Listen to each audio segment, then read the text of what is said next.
Ladies and gentlemen, welcome back to the Crypto News Podcast. It's your host, Matt Zahab. We are buzzing as always, and I am super pumped to have the one and only Don Norbury on the show today, head of studio at Shrapnel, a AAA first-person extraction shooter with a creator ecosystem that empowers players to own their creations and shape the future of the game.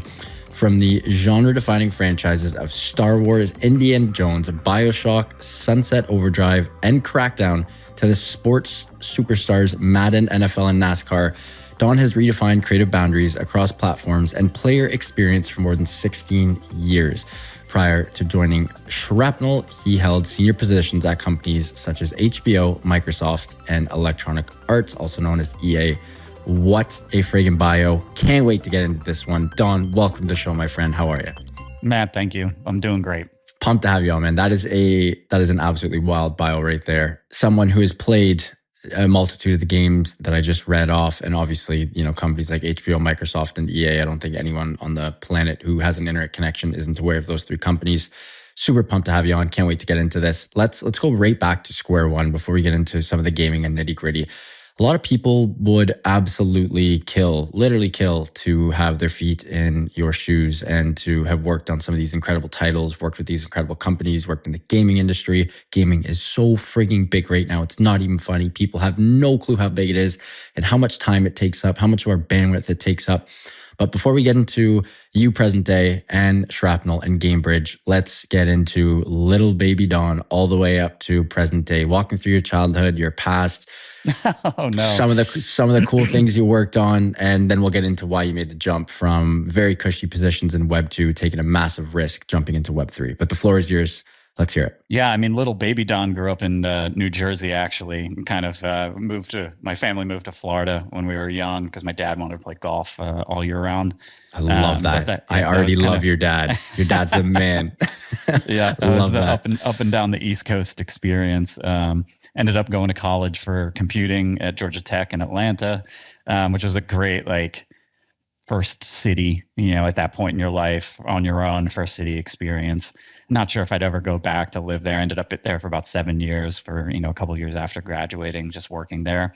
And then landed my first game industry gig at Electronic Arts Tiburon, EA Tiburon, which of course is the studio that makes Madden, at that time made NASCAR, worked on Tiger Woods, and NCAA, worked on a title called NFL Head Coach. That was more like franchise management than it was that you couldn't play it like you could Madden. You couldn't kind of pick a player.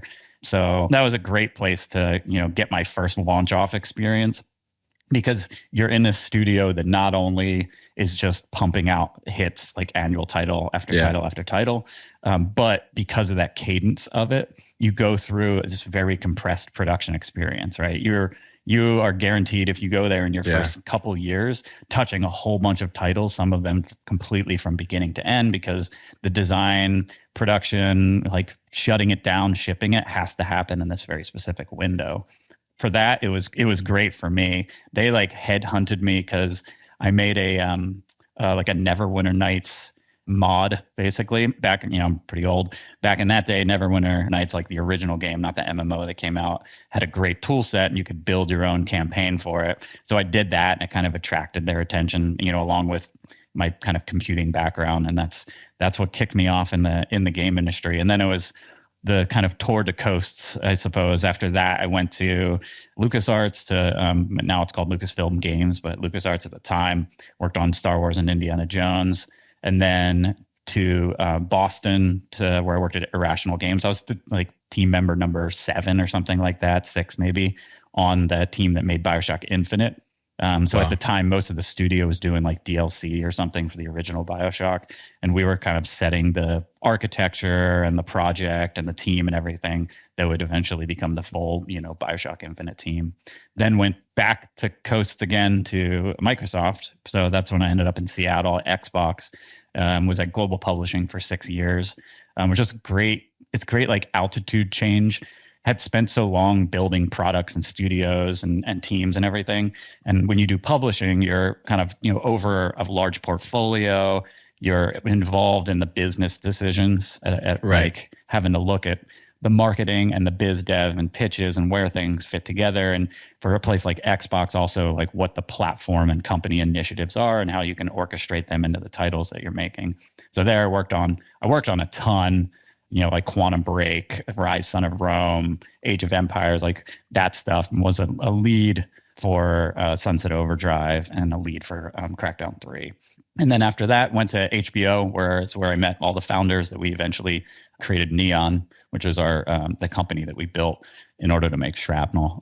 Where it was HBO, we focused on, it was both publishing, so we did like Westworld and Game of Thrones publishing, but it was also R&D. HBO had this pedigree of just like entertainment technology being at the cutting edge of it. Yeah. And we did a ton, volumetric video, voice synthesis, or like how we could use AI and voice fonts to put it in games so that you could more easily, right, like have strong narratives and just not have to like do VO repeatedly, like again and again as you change like a script or something.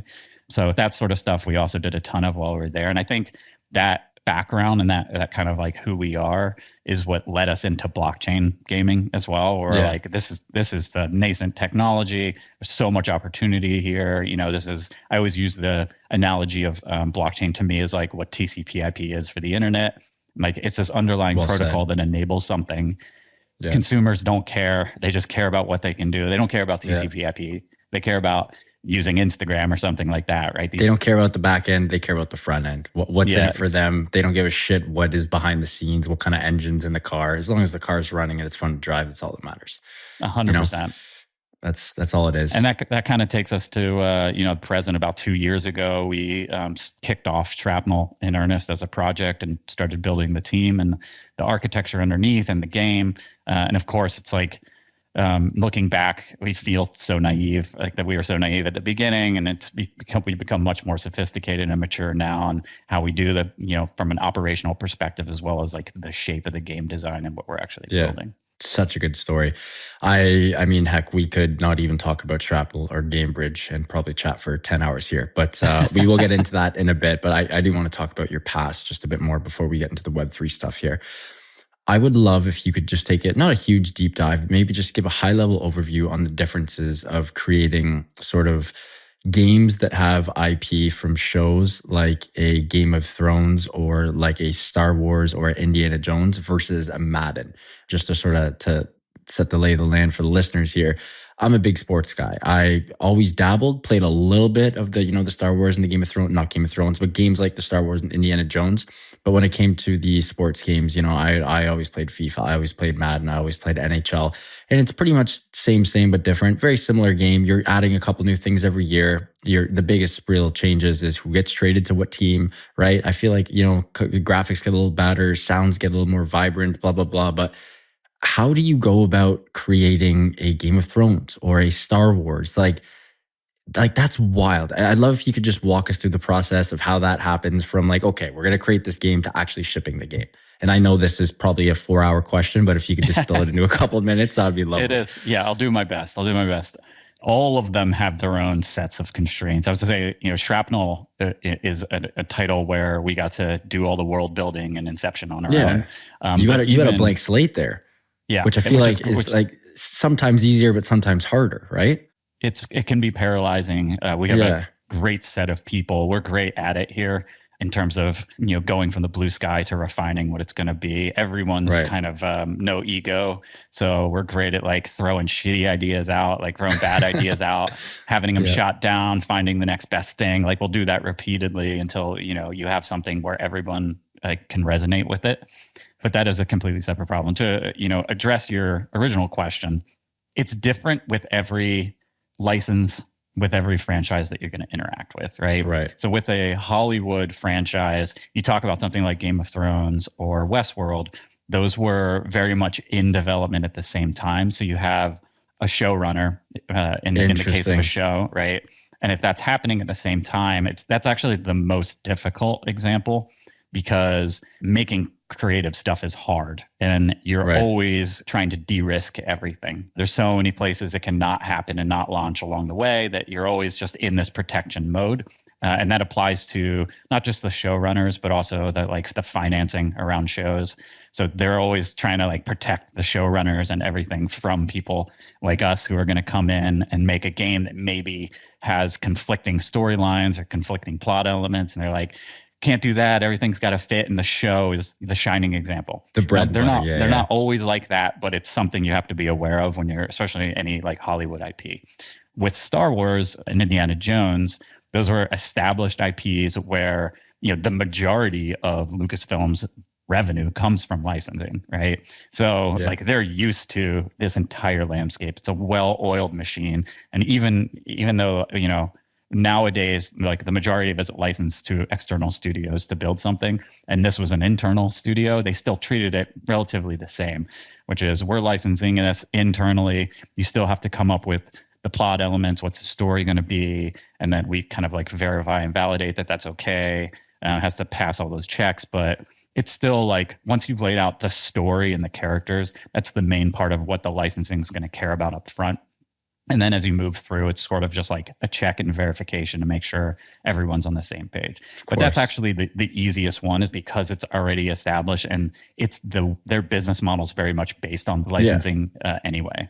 Madden, as he brought up, interesting. It was the first game I worked on in 2005. So it was Madden 2006. Yeah. It's very interesting because the sport changes too, right? And the NFL license is non-trivial. And I would say the amount of scrutiny and critique that they put on a game like Madden is actually extremely high. Really? So, yeah. From the NFL? Yeah. So perfect example. Because it's a brand image, it's a premium brand image. It's just, it is. You can have the same thing if you do a Formula One, right? There's hundreds of millions of dollars behind this. They care a lot about the correct tone and the message and the brand. So the perfect example for that first iteration that I did, the first shipped game, horse collar tackles were made illegal that year, right? They banned them because it would injure. Yeah, it would injure people's knees, right? Most people think it was a neck thing, but it was actually a leg thing, right? Yeah, snap the leg. We had to go in and modify the game so that there was because you have all these animations that trigger for various reasons. They had to go in and remove horse collar tackles from the game, which is a non-trivial operation. Where you have decades of a game being built. There's all sorts of code and data. Has some of it's not named properly, and so you got to go through, and then the test team has to be oh, you missed one, or this is causing some bug, and that's an example of that same level of ongoing scrutiny and quality definitely happens with something like Madden. So cool. Last sort of, old Web2 gaming related question, then we'll get into Web3 stuff. Nowadays, it's such a phenomenon for every sports game. I guess even FIFA too, which is probably I assume the most popular sports game on the planet. But you have every single NFL player now, they get asked about the ratings and they go, do you believe that this is fair for your speed, your overall, your tackling, your jumping, your juking, blah, blah, blah. Did players give a shit back then? Or did we just not see it because of social media? Did you have players writing you guys and being Don, give your head a shake? I'm not an 85, I'm a 91 speed? Because I love that shit. I think that's great. I think it'd be so cool to be yourself in a game. It's I would say some players care and some don't. Yeah. But they definitely cared back then. I'm glad I was not the person. I knew, was good friends with the designers that actually had to do that tuning and make those calls. I'm glad I'm not that person. That's so funny. Yeah. Let's jump into Shrapnel here. And again, I'm going to ask a similar question in regards to creating a game. But you guys, and my apologies if I'm incorrect here, but it appears that you guys built this baby from scratch. And again, you guys are all very experienced game builders, developers, not just a couple lads who are hey, we're going to make a game. You guys are literally world class. You guys are the best in the biz at this. Walk me through the day one to shipping. Because again, I've been fortunate to work with a couple companies who have shipped and are currently shipping games, more specifically mobile Web3 games. And I was in awe because I come from a marketing and sales background. I'm the guy who can help you, get this in front of eyeballs and ears. But building it, I have no freaking clue what to do. And now I have a little bit of an idea and I am beyond baffled. It is absolute banana lands, the amount of work that goes into it, the size of the team that goes into it, the amount of hours, the iterations. And that's just on the building. Then there's the creative side where it's how does the guy or the gal wake up in the morning, the team of guys and gals wake up and think, we're going to take this wacky, dreamlike fairy tale story in my head and make this playable and visible and something you can hear? To me, it's just, as someone who's not on the creative side, more of an athlete on the creative, I always think there's like, you're one or the other in life. This is so far in my wheelhouse. And I'd love, Don, if you could give us the lay of the land and talk about sort of the journey from day one to present day, because that, I'm sure it's absolute craziness. Yeah, I mean, you're absolutely right. It's difficult, and we're in like mid-production right now, right? We have about 70 people internally and probably another 70 to 100 that are like external contracts, which is typical shape of the industry right now. That's actually, I'd consider us on the small to medium size studio, really. Once you get to your Grand Theft Auto land or something like that, you've got 250 people internally, maybe more, working on something. So it is, and it's always a miracle that anything gets made. And it's very difficult to keep people pointed at the correct North Star. I mean, it's one of the reasons we have an in-person studio. You can see it historically in the industry during the pandemic. The reason so many games missed by a lot or just straight up canceled, there are not just inefficiencies, but it just straight up difficulties of getting everyone on the same page when you're not in person. Yeah, that's such a good point. Such a good point. So building a new IP, a new world building, nugget of story, nascent technology, new business model, like all of these things come together to increase the complexity of a already quite difficult process. The day one for this type of project, and they're all different, right? If you look at like a $60, single player game like God of War or something, the creative process is going to be a little different. The production process is going to be different. For us, we're taking much more of a like ship early, unfinished, early access style of things, get people involved way earlier. We felt it was kind of one of the things that attracted us like culturally on the Web3 side versus what people expect on the Web2. And I would say a lot of the people in that kind of like degen and gamer overlap tend to be more educated about how long good game production process is. So there's a lot of voices that will come in and be very realistic. You're like, dude, games take a really long time to make. Like, you got to be patient with the team.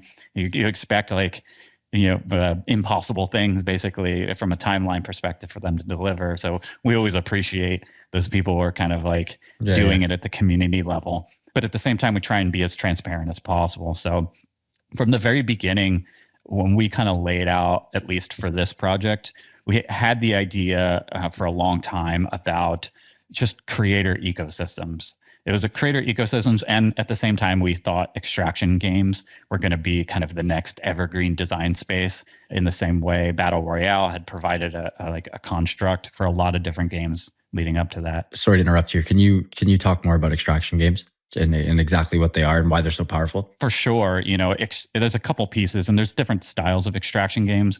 All of them involve having to get stuff out in some way or another, right? Some are a little softer, where example of the Dark Zone from The Division, and actually one of our advisors is a guy named Terry Spear who created The Division, who's creative director for The Division and Dark Zone. So it was part of like in our early stages how we were doing the game design, was very much with him.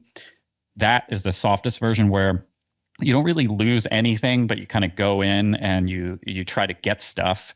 And if you die before you get it out, you lose just the stuff you're trying to get out. And then you have the more hardcore version, which is like Escape from Tarkov, which is closer to what Shrapnel is, where the stuff you bring in is at risk. It's a lose your loadout game, right? You're always thinking about that risk reward that you want to take. Now, granted, we've done a lot of design work to say, like, we always we have the mantra, like, we want people bringing in their dopest gear every time. We don't want you to not want to bring in your stuff because you're afraid of losing it. And a lot of it has to do with all of the other stuff that's like much higher value. That's the stuff you really care way more about. And that stuff you can't lose, at least in the default game mode, you can't lose. But the weapons and equipment and everything that you have in your loadout, you can totally lose. That said, you can take it from somebody else as well. And there's a bunch of high value stuff over the course of the session. The value actually increases of the stuff in the session. So we incentivize people to stay in longer and longer. But take those risks, baby. Take those risks. And some people are going to just like YOLO to the end. Some people are going to be very careful, cautious, skirt around the edges. And then we have multiple extraction moments. So they'll be getting out in an earlier extraction while the like wolves go after like later and later game stuff. That's kind of the like framework and context for at least Shrapnel as an extraction game, is this like come in with your stuff, high stakes treasure hunting is, the studio pillar that we put against it. That was, the beginnings that we knew we wanted to explore in that space, making a game like that. We knew user creation was also something important to us. And it's massive. A lot of it is because like we've all, I've been making games. I know you said 16 years at the beginning. I think it's like 18 now. I'm getting close to 20 years in gaming. Our CEO is getting closer to 30 years in gaming. And a lot of us got our starts, like I was saying, getting hired for Madden, got our starts modding games, like creating our own stuff with tool sets and existing franchises that were out there and allowed us to do it. So we always have this like nostalgia factor against it. And it's been great to see things like Minecraft, Roblox, the creator mode for Fortnite. Yep. So powerful now. So we always wanted to do that. And we wanted like the aged out version. I mean, a lot of it's in the kind of playpen sandbox child space. We're not making a sandbox. We're making a fairly like serious themed, like adult level of like fiction and intrigue. Yeah. We didn't want it to be a place where anybody can do anything that they want. We wanted it to be like an intriguing universe where they could put their brand on it and create stuff that other people could experience. So it's a different shape than like a game like Sandbox or something like Roblox, but we knew it was important. So when we came to the blockchain, started getting requests for advisement in blockchain for our game expertise, that's where we kind of made the connection, started, jumping as far down the rabbit hole as humanly possible. And it took us about 6 weeks. We were a startup at the time, so you can dedicate time on the team to kind of go away, make your own conclusions about things, research things. I was very much in the tech side at the time. So it was like baby's first Solidity contract and looking at the landscape, the like technical landscape of what was available, what the L1s were, what these scalability solutions, et cetera, and came back and I was like, this is not if, this is when. And the gaming landscape is not that great right now, especially at the time. It's getting better and better, but at the time we're like, this is a blue ocean. Like we should take our expertise as game developers, make a really fun game, and realize this kind of like vision that we think is the future of legitimate digital ownership, transportability, interoperability, and go as far as we can to add all of that additional agency to the digital, assets that people have. And that's that analogy of like the TCP/IP, like we very quickly saw blockchain as just a thing that enabled these other things that we wanted to do. From that point on, it was kind of your typical like create enough of a design, start like going around pitching and trying to effectively get seed to get the actual company started. And that's what took us to 2 years ago. You guys did all this before you got the first fund? From a early design perspective. Oh, yeah. Wow. I guess my apologies. I did my research wrong. I thought this was, like idea right away, boom. And then, darn, that's impressive. I mean, I guess with your guys' background, I'm sure it was probably difficult, but I guess with your guys' background though, like, that definitely gets you in the door. It must have. Yeah, for sure. I mean, our team, we have a very strong team, and all the people we've hired are really strong too. I think I've worked on projects previously with like half the people at the studio, and because we're in-person studio, it was this like perfect personality filter of people who are at a right place in their career. Yeah. So we ended up with like a lot of veterans, who are just like, that sounds like, we were refined enough, even though I was saying like we were pretty naive at the beginning. It was refined enough to attract some very talented people to the studio, which it took our aspirations and kept making them higher and higher of what we were going to do. 100%. Don, you are on an absolute roll. We got to take a quick break and give a massive shout out to our sponsor of the show. That's Prime XBT. And when we get back, we are going to keep buzzing on the one and only Shrapnel, and we'll get into GameBridge as well and talk more about AAA games, blockchain games, and some of the similarities and some of the things that make games go absolutely parabolic nowadays. One of the things that interests me the most is streaming and how you must create a game that is somewhat streamable, and we will get into that as well. But until then, huge shout out to Prime XBT. We love these guys, longtime friends of CryptoNews.com, longtime sponsors of the Crypto News podcast. They offer a robust trading system for both beginners and professional traders. It doesn't matter if you're a rookie or a vet, you can easily design and customize your layouts, and widgets to best fit your trading style. Prime XBT is also running an exclusive promotion for listeners of the Crypto News podcast. The promo code is CryptoNews50. That will give you 50% of your deposit credited to your trading account. Again, that is CryptoNews50, CryptoNews50, all one word, to receive 50% of your deposit credited to your trading account. Now back to the show with Don.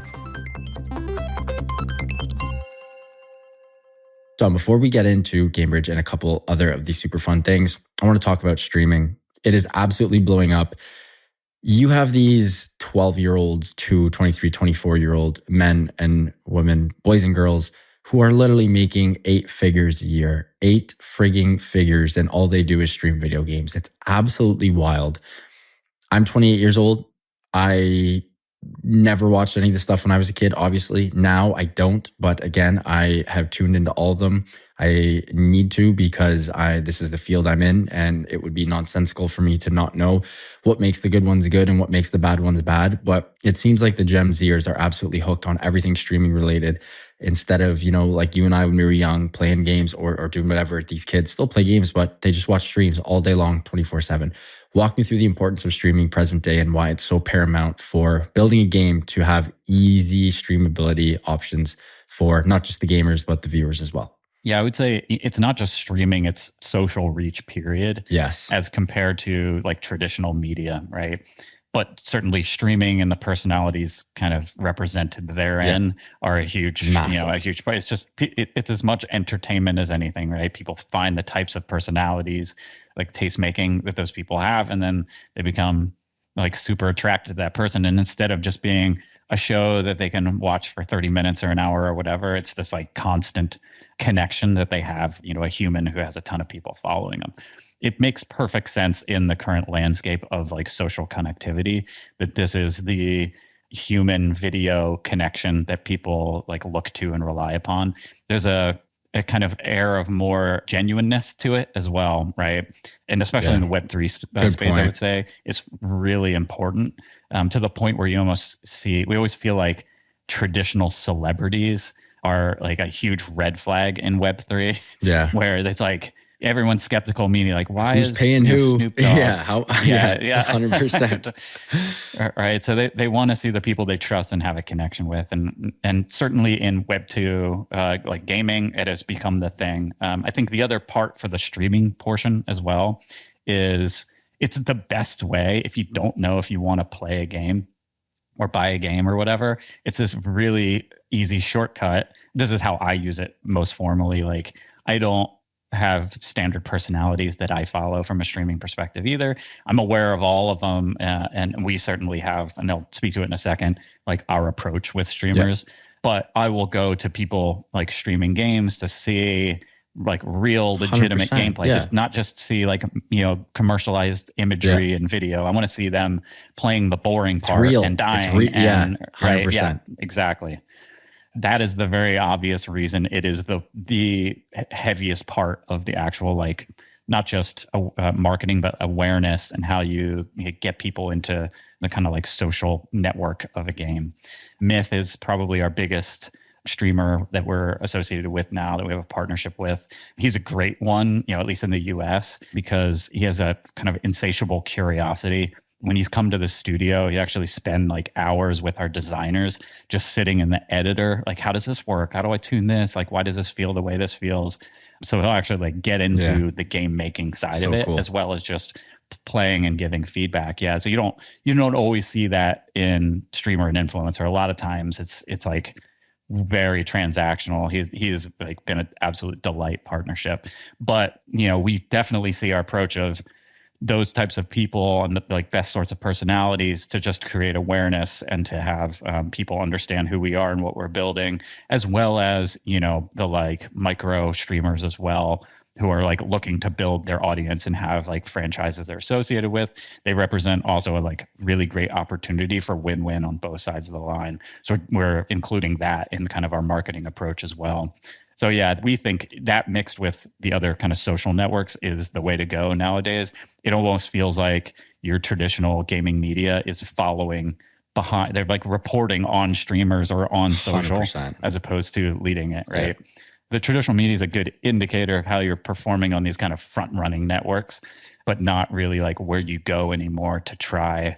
You're not like chasing reporters anymore to try and get, some sort of article. It's just going to happen once you get enough momentum. And it's crazy how lucky you can get to. Like all it takes is like one, iShowSpeed or one of those guys who literally like find your game on whatever gaming platform you're on, and like literally the rest is history. Like you can go from 5 figures in revenue to 7 figures overnight. It is that easy. And again, that's the power of the internet.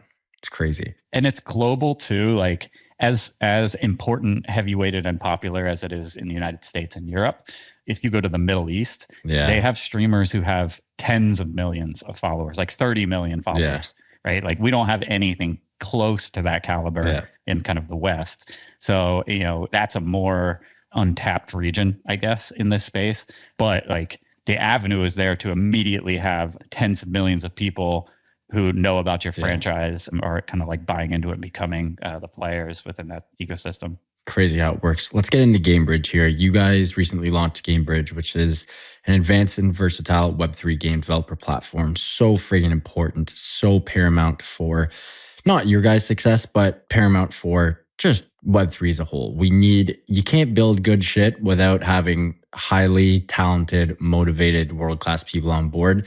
And if they are building things in a fashion that is just a complete nuisance for them, it's not fun. There's too much friction and it's just bullshit city, which is, what it is a lot of the time right now. It ain't going to work. And that's why it ain't working right now. So there's a lot of incredible companies like you guys who are launching incredible products like GameBridge that allow Web2 developers to come to Web3 and actually move the needle, make shit happen. Was this a no-brainer for you and the team? Why did you guys decide to launch this? I wouldn't say it was a no-brainer from the beginning that it would be something that we formalized the way that we ended up. In hindsight, it was an inevitability, especially with the kind of technical prowess that we have on the blockchain side here. Because there's a couple dimensions I always like to talk about here. One is Web3 as an industry to us always felt overweighted on infrastructure and underweighted on product. So for us, we were always 100% focused on product and what's required to deliver Shrapnel, right? And there's so many infrastructure companies who are building these like services, but they aren't doing it with their own product. So you end up with these like tons of infrastructure seeking a very like, thin layer of products that are actually trying to make something. So we took it's kind of the Unreal, Epic made Unreal Engine to make Unreal Tournament. And it was just required to make the product that like we built GameBridge to make Shrapnel. And in doing so, kind of formalized an architecture that allowed our game team who know, enough about blockchain to be dangerous, but mostly to themselves and the people around them. But they're not like writing our smart contracts or doing any of the operational side. So our we call it the Nexus team. It's effectively our platform team. It's very much, taking the requirements from the game team and building the platform that's required to support them. And as a result, built this sort of partnership agnostic game architecting platform. And we're building it for a game. It really, the pattern and the architecture that it is could go way beyond games. It's just there's a lot of existing services and the way things are glued together that enable games very easily out of the gate. But the pattern allows you to pick whatever partners you want. And when I say partners, I mean like what L1 do you want to run your production chain, or like what, how do you want the actual like chain side and consensus mechanism to work? Who are your wallet solutions, right? Like these sorts of things that everyone has a different set of constraints and partnerships and trade-offs. We built it so those things you can snap in and out, and still the game team can then just focus making game. We need, inventory systems and cataloging and like this style of monetization and how the marketplace works and yada, yada. They can just do that in a way that game developers are familiar with. And that resulted in GameBridge. And we've got a large number of studios at also different sizes and calibers looking to utilize it. And so we're kind of teeing up those conversations right now and want to do it at a responsible, like onboard people in a responsible way, because we are still shipping Shrapnel, right? Exactly. You want to have that maturity of the product, or else everyone's going to go through the same pains that we are internally, making sure our product works the correct way. Well said. Don, this has been an absolute treat. We are getting a little tight for time here. One last thing that I would absolutely love to discuss is, and again, this is a thesis of yours that you've discussed in the past, is how blockchain can be included as not so much sort of the forefront and the main piece, but an optional sort of additional element of AAA games, right? Where it's like you have incredible teams like yours who are still building AAA games, but the blockchain tech isn't front and center. It's not, hey guys, come play our blockchain game. It's come play our kick-ass, almost Web 2-ish, not almost, Web 2-ish AAA game that looks and feels like a Web 2 game that is actually built on blockchain tech. I'd love if you could talk about the importance of that and why that's needed to enable things like true community participation, gives it the ownership, of course, the interoperability, and how it really is the future of gaming as a whole. Yeah, for sure. And, I think really the part that is required is for mass adoption, because it's a thin slice of people that are willing to go through the friction and the trial and error when you have technophile adoption. That's really what we're talking about. But that said, GameFi and interoperability, transportability is why we're doing what we're doing. So like that part can't get lost in the process either, right? So even though when you jump into Shrapnel, there's no blockchain familiar terminology, right? We don't have NFTs. We have whatever they are. We have skins. We have like an M4, right? Or our variation of that, like, weapon itemization. We have those things, and that's just what they are. They're not NFTs. I mean, they are in the smart contracts behind the scenes, but that's not like what you see. You don't need to link a self-custody wallet.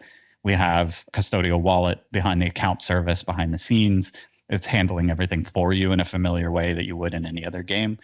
That said, you can link your non-custodial wallet, your self-custody wallet. You can transfer items into that. You can, bridge, whether it's Shrap itself or the items that are on the platform that you own onto other ecosystems. So that capability is still there. And it's an important part of the cohorts that will come to Shrapnel and that are already coming to Shrapnel.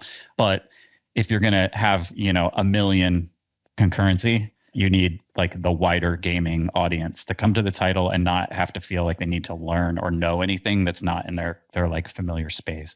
So really it's like, hey, that thing that you have is actually yours and you can trade it or equip it, and you slowly show people the things they can do that they maybe weren't as familiar with, unless they're like trading on the gray market for Counter-Strike or something like that, right?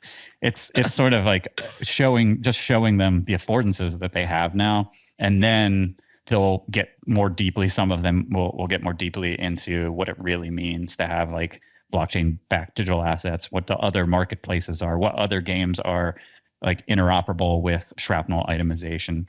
So that's kind of like our approach of how you blend those two crowds. And the other part of that as well is working with other games and platforms to make 100%. Sure our stuff actually works across is interoperable. Yeah. Yep. Because that's a floating tides, like lifts all boats sort of thing. Whereas if you look at some of the more cynical game developers, be like, why would I do the work to support like somebody else's stuff in my title? For me, the answer is obvious, which is it is a acquisition funnel, right? You now have a shared community. Like they can take your stuff and go there. It will come from those other platforms into your game because now they have stuff that works everywhere. Don't get greedy. If you think your product is good enough, just like, for a lack of better terms, it's one big circle jerk. I hate the term, but like it's one of the best ways to describe it. Everyone scratches each other's back in a little way, and if your product is good enough, you're going to be able to take that person's attention, and that's all the gaming industry is. We live in an attention economy now. If you build a good enough game, and game X, Y, or Z is willing to share the sense that, hey, I'm going to give you my person and I get your person, and it's not a matter of, and if they like my game better than yours, they're only going to play. No, it's now they can play 2 different games, and you should feel grateful that you got to embark on that kind of partnership. I don't get why people don't mess with that. It makes no sense to me. It's so close-minded. Traditionally very zero-sum approach to it. And I think you look at that, I love the way you're putting it. It's exactly the right mindset, which is if your game's not good enough or they just want to play some other game, they're going to do that no matter what, right? you will make everything easier and better and more valuable for them, right? Yeah. Don, what an episode, man. I know we barely scratched the surface. With the rate you guys are moving at, Got to have you on for round 2 and round 3. But this has been an absolute treat. Thank you so much for coming on. Really glad that we got to make this happen and would love to meet you in person one day. But until then, please let our listeners know where they can find you and Shrapnel online and on socials. Yeah, you can find us on the web at shrapnel.com, on Twitter at PlayShrapnel. On either of those, you can find our Discord. We have a lively Discord community, and we're actually selling extraction packs right now that are basically we're doing kind of an early access rollout of the game. So they get you into the early access and give you a bunch of stuff, some of it cosmetics, some of it like more useful equipment. So we're launching that basically right now. So there's a lot going on from now really to the end of the year. And there's no better time to take a look at what we're doing and get involved, be able to get in and shoot people in the face and have a bunch of fun really soon. And what about yourself? You got to plug yourself here too. Oh, I'm at Don Norbury on Twitter. I keep it real simple. You can always, if you're in the industry, you're looking for have a chat around game development or Web3 stuff, you can find me on LinkedIn, same name and same handle. And last thing, bar behind you looks like a pretty sweet bar. What's Don's go-to cocktail? Yeah, that's a great question. Probably the Last Word is my standard go-to. And so that's equal parts gin, maraschino liqueur, green chartreuse, and lime juice. Wait, it's called the Last Word? The Last Word. Yeah. I've never heard of that. I'm it's a classic. Writing this down. Interesting. Okay, good to know. Great. Yeah, highly recommended. It's not complicated. It's actually equal proportions of each. So it's mostly like how good is your lime juice, like how good the limes that you bought. That's gonna like define it. But any self-respecting bar as well, you can walk into and ask, and you'll know if they can't make that, they're not a self-respecting bar. Okay, I got a couple good spots in Mexico that I'd go to for a nice drink, not like the the local watering hole, because there it's strictly pretty much cervezas and tequila. But we'll go to the Hyatt. Shout out the Hyatt, love the Hyatt. We'll go to the Hyatt. They got a great bartender there, and I'll get them to make me one of those. That's awesome. There's a version that uses mezcal, I think, instead of gin. So I love mezcal too. Yep. Love that. Don, what an episode. Appreciate you coming on, man. Can't wait for round 2. And truly, truly solid. Wishing you and the team all the best. Can't wait to play the game. And we'll talk soon. Thank you, Matt. It was a pleasure being here. I appreciate the invitation, introduction. Folks, what an episode with Don Norbury, head of studio at Shrapnel. He was dropping knowledge bombs left, right, and center. If you guys are a fan of gaming, and I'm sure you are, this one was an absolute treat. Huge shout out to Don and the team for making this happen. Listeners, love you guys. Thank you so much as always. If you enjoyed this one, and I hope you did, please do subscribe. It would mean the world to my team and I. Speaking to the team, love you guys. Thank you for everything as always. Would be lost without you. Eustace, my amazing sound editor. You are the GOAT. You know it. Thank you for everything. Love you, man. And the listeners, back to you guys again. Keep on growing those bags and keep on staying healthy, wealthy, and happy. Bye for now, and we'll talk soon.